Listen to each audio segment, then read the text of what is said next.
waxa ay ahayd habeen qabow badan waxaana da'ayay roob aad u xoog badan dadka qaarkood waxa ay siteen dallaayado ay roobka iskaga dhigayaan inkastoo ay cimiladu baraf ahayd haddana waxaa jira nin miskiin ah oo xidhnaa dhar jeexjeexan kaas oo fadhiyey goob yar oo hoteelka ka mid ah oo uu kaga gabanayay dhaxanta iyo roobka iyadoo ay ka muuqato dhibaatada haysata habeenkaasi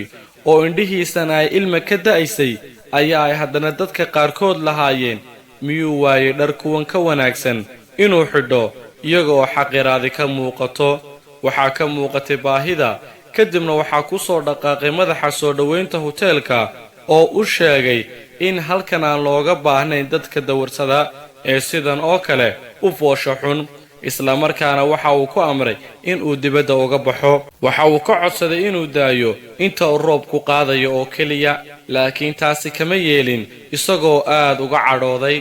markii uu arkay ninka faqiirka u muuqday xaaladdu halka ay marayso ayaa uu soo saaray muftaaxa B1 oo ah qolka ugu qaalisan hoteelka ee u jeeda dhinaca webiga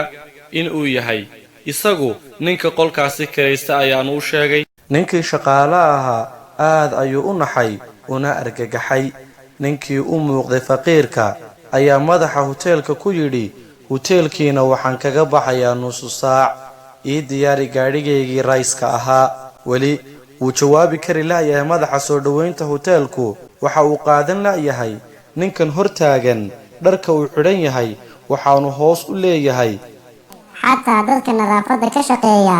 ma xidhaan dharkan uu xidhan yahay ninkii wuxuu iska galay qolkiisii wuxuu iska soo bedelay dharkii wuxuuna soo xidhay dhar aad u qurux badan iyo kaba qaali ah kadibna wuu soo baxay isaga oo kale gaadhigiisii oo diyaar ahaa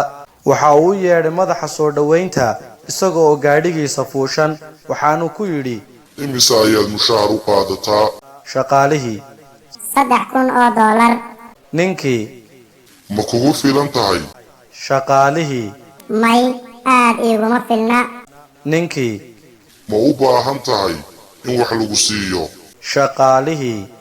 sidee ayaanan ugu baahnayn mudane ninka oo soodigii haddeer lahaa halkan waa ka mamnuuc dawaradu ninka ayaa hadalkiisii ku soo xidhay waad hoogteen dadka waxaad ku kala sarraysiisaan xoolahooda waxa xumaan ka nasahan allaha muddo kooban ku beddelaya dhaqanka iyo akhlaaqda qofka waxaan sannad kasta wakhtiga qaboobaha sameeyaa sidan si aan u dareemo nolosha saboolka iyo sida ay ula dhaqmaan dadka aan akhlaaqda lahayni